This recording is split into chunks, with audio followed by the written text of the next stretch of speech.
Hello students, good morning all of you. How are you all? I'm your teacher Sonia and today we will discuss about modal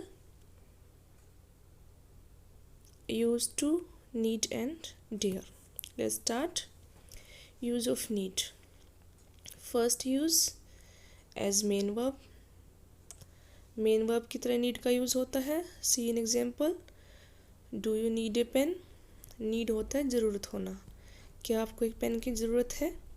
तो यहाँ पे need हमारा main verb की तरह use किया गया है. Do you need a pen. क्या आपको पेन की ज़रूरत है? ज़रूरत होना यानी मेन वर्ब, मुख्य क्रिया.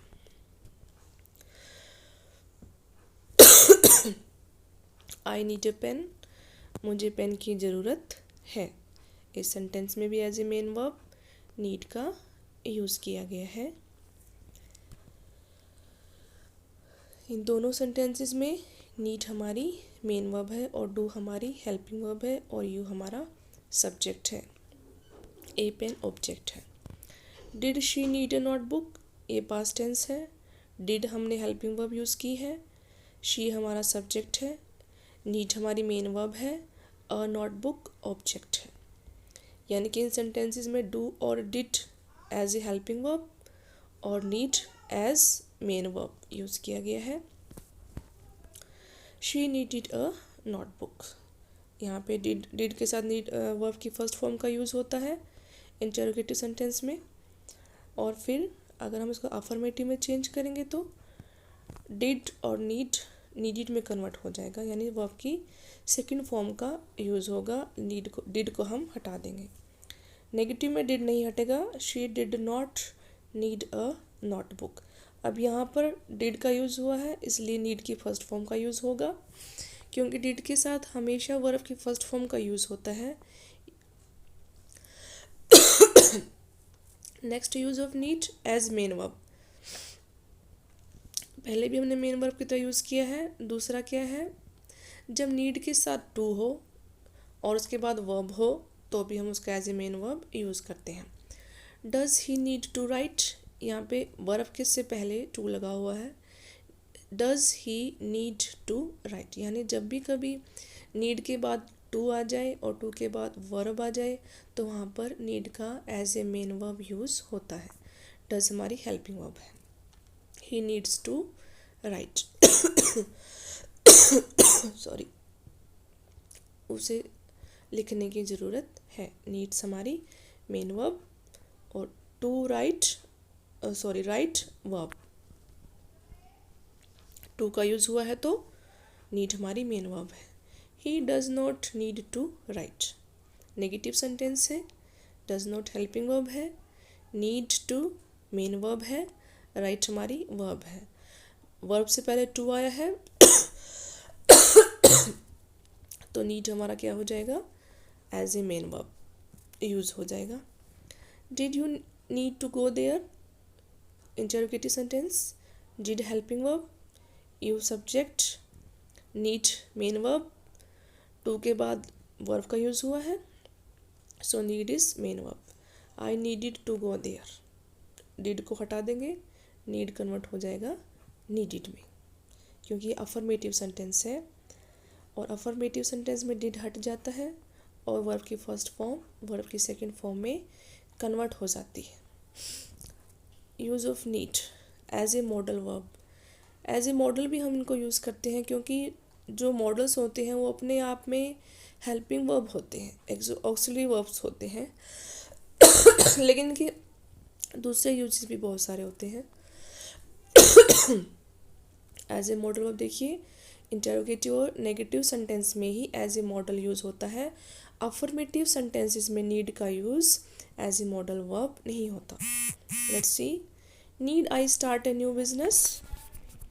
क्या मुझे नया बिजनेस स्टार्ट करने की ज़रूरत है. तो यहाँ पर नीड हमने हेल्पिंग वर्ब और कोई नहीं लगाई. ना ही हमने डू लगाया, ना ही डज, ना ही डिड, इज, एम और वॉज वर्ब कुछ नहीं लगाया. हमने हेल्पिंग वर्ब की जगह पर नीड को ही यूज़ किया है. यानी कि यहाँ पर हमारी हेल्पिंग वर्ब नीड ही है और नीड ही हमने यहाँ पर as a modal as a helping verb use किया है. सिर्फ इंटरोगेटिव और नेगेटिव में ही ऐसा होता है. You need not start a new business, तुम्हें नया बिजनेस स्टार्ट करने की ज़रूरत नहीं है। जब हमने इंटरोगेटिव को नेगेटिव में चेंज किया, यहाँ पर भी हमारा नीड क्या है, मॉडल है। मॉडल है यानी हमारी हेल्पिंग वर्ब है। You subject, need not helping verb, start verb, a new business object. Are you getting my point? You need to start a new business. Affirmative में भी हमने क्या किया, नीड को as a main verb use किया, क्योंकि affirmative में model की तरह यूज़ नहीं होता क्योंकि टू आया है इसमें। You need to start, earlier also we discuss this thing, पहले भी हमने डिस्कस किया था कि नीड के बाद टू आए, टू के बाद वर्ब आए तो वहाँ पर नीड मेन वर्ब होता है, मॉडल नहीं होता। नीड शी स्टे हेयर, इस सेंटेंस में ये मॉडल है क्योंकि हमने हेल्पिंग वर्ब की जगह पर नीड का यूज़ किया है। नीड ही हमारी हेल्पिंग वर्ब है और नीड ही हमारा एज ए मॉडल यूज़ हुआ है। She need not stay here, negative sentence में भी मॉडल की तरह यूज़ हुआ है क्योंकि यहाँ पर कोई टू नहीं लगा हुआ।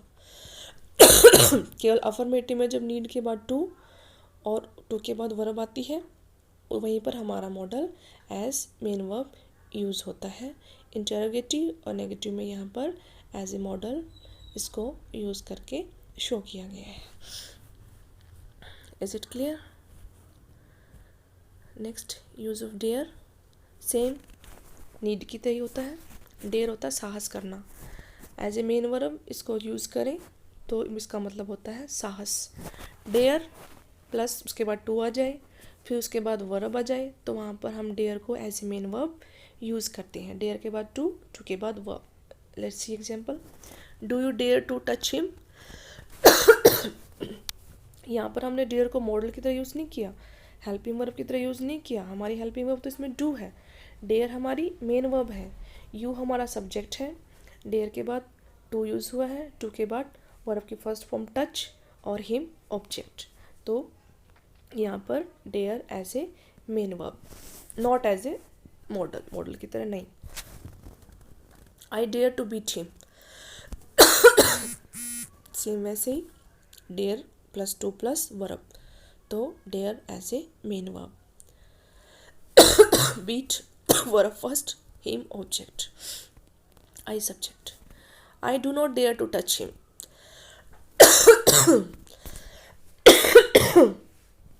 I do not dare to touch him. Next sentence. Did he dare to fight? यहाँ पे did helping verb, he subject, dare main verb, to के बाद fight verb first। यहाँ पर भी हमने as a main verb dare का use किया है। नेगेटिव में भी हमने as a main verb use किया था क्योंकि do not हमारी helping verb थी, dare हमारी main verb, उसके बाद to, उसके बाद touch verb, him object. So in cases में चाहे अफर्मेटिव सेंटेंस हो, चाहे इंटरोगेटिव हो, चाहे negative, as a main verb उसका यूज़ होता है जहाँ पर डेयर के बाद टू होता है। Next, use of dare as a modal verb. Need की तरह इसका भी हम एज ए मॉडल यूज़ कर सकते हैं, but same in the case of need, interrogative and negative. Interrogative और नेगेटिव सेंटेंस में ही ऐसा होता है। Dare you go there alone. अब देखो यहाँ हमने किसी और हेल्पिंग वर्ब का यूज़ नहीं किया, डू डज डिड में से किसी का यूज़ नहीं किया, हमने डायरेक्ट डेयर को यहाँ पर हेल्पिंग वर्ब की जगह पे रखा, एज ए मॉडल हमने इसका यूज़ किया। उसके बाद subject then verb. See in next negative sentence, यहाँ पर भी और कोई हेल्पिंग वर्ब नहीं है, डेयर ही हमारा एज ए मॉडल यूज़ हुआ है, as a helping verb, as a auxiliary verb use हुआ है। I dare not go there alone, modal auxiliary verbs. Modal को हम किन नामों से जानते हैं, helping verbs and modal auxiliary verbs. I dare to go there alone, same in the case of affirmative sentence.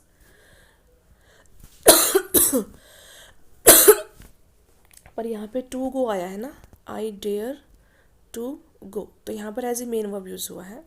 Sorry, यहाँ पे टू गो आ गया तो यहाँ पर हमारा डेयर क्या हुआ, as a main verb use हो गया, क्योंकि पहले हमने ये स्ट्रक्चर डिस्कस किया था।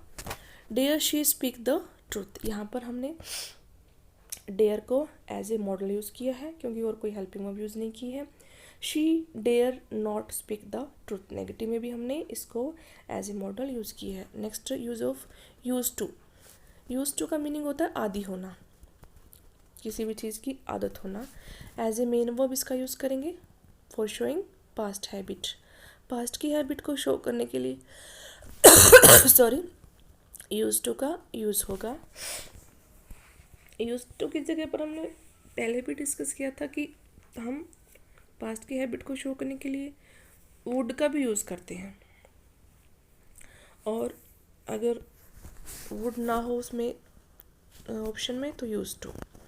आई use to go to school, यानी कि मैं स्कूल जाने का आदी था, पास्ट की हैबिट है. तो यूज़ टू यहाँ पर as a main verb use हुआ है. यूज़ टू गो, टू के बाद वर्ब फर्स्ट है तो मेन वर्ब यूज़ हुआ है. Did you use to go to school, यहाँ पे भी एज ए मेन वर्ब, क्योंकि डिड हमारी हेल्पिंग वर्ब है और डिड के साथ वर्ब की फर्स्ट फॉर्म का यूज़ हुआ है यूज़. हमने यहाँ पे यूज्ड टू नहीं लिखा, यूज़ लिखा है, क्योंकि डिड के साथ हमेशा वर्ब की फर्स्ट फॉर्म आती है. When we will discuss about tenses, at that time I will tell you in detail कि डिड के साथ कौन सी कैसे यूज़ होता है, नेगेटिव में कैसे होता है और इंटरोगेटिव में कैसे होता है, किस तरह से वर्ब चेंज हो जाती है according to tense. See next, I did not use to go to school. यहाँ पे भी डिड नॉट हेल्पिंग वर्ब है, यूज़ टू हमारी मेन वर्ब है, go to school. Did he use to come on time, यहाँ पे भी did past tense को शो कर रहा है, पास्ट इंडेफिनिट, वर्ब की फर्स्ट फॉर्म यूज़, उसके बाद टू आया है. और हमने पहले भी बताया था कि जहाँ पर भी need dare plus to plus verb हो वहाँ पे भी हम इसको as a main verb use करते हैं. यहाँ पे भी यूज़ के बाद टू प्लस वर्ब फर्स्ट है तो यहाँ पे use to as a main verb use हुआ है. He use to come on time, he use to come on time. Next, हम यूज़ टू को भी as a modal verb use कर सकते हैं, यानी as a helping verb, as a modal auxiliary verb use कर सकते हैं for showing our past habit. Past की हैबिट को शो करने के लिए यूज़ टू का यूज़ होता है मॉडल की तरह. Used you to take liquor, यहाँ पे हमने किसी और हेल्पिंग वर्ब को यूज़ नहीं किया, डायरेक्ट हमने यूज़ टू को ही यहाँ पे पुट किया है एज ए मॉडल. लेकिन एक बात ध्यान रखना, ये सेंटेंस ग्रामेटिकली सही है, ये वाला use you take liquor, I use to take liquor, लेकिन बहुत ही हम डेली रूटीन की लाइफ में इन सेंटेंसेस का बहुत कम यूज़ करते हैं. ग्रामेटिकली सही है लेकिन इनका यूज़ बहुत कम होता है, बहुत ही रेयर होता है. I used not to take liquor, यहाँ पे हमने तीनों सेंटेंसेस में यूज टू को एज ए मॉडल यूज़ किया है. यहाँ पे मॉडल हमारी मेन वर्ब नहीं है, क्योंकि हमने used you take to take liquor starting में ही हेल्पिंग वर्ब की जगह पर यूज्ड को पुट किया एज ए मॉडल. तो नेक्स्ट में भी use to as a modal ही यूज़ होगा और नेगेटिव में भी use not to take liquor as a helping verb. Next, as adjective, विशेषण के तौर पर भी हम इसका यूज़ कर सकते हैं.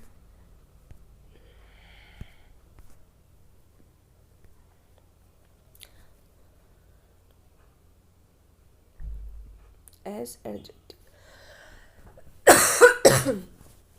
B plus use to plus verb plus ING. As adjective कैसे, सेंटेंस का स्ट्रक्चर क्या होगा जब एज ए एडजेक्टिव यूज़ करेंगे, as an adjective, be plus use to plus verb plus ING.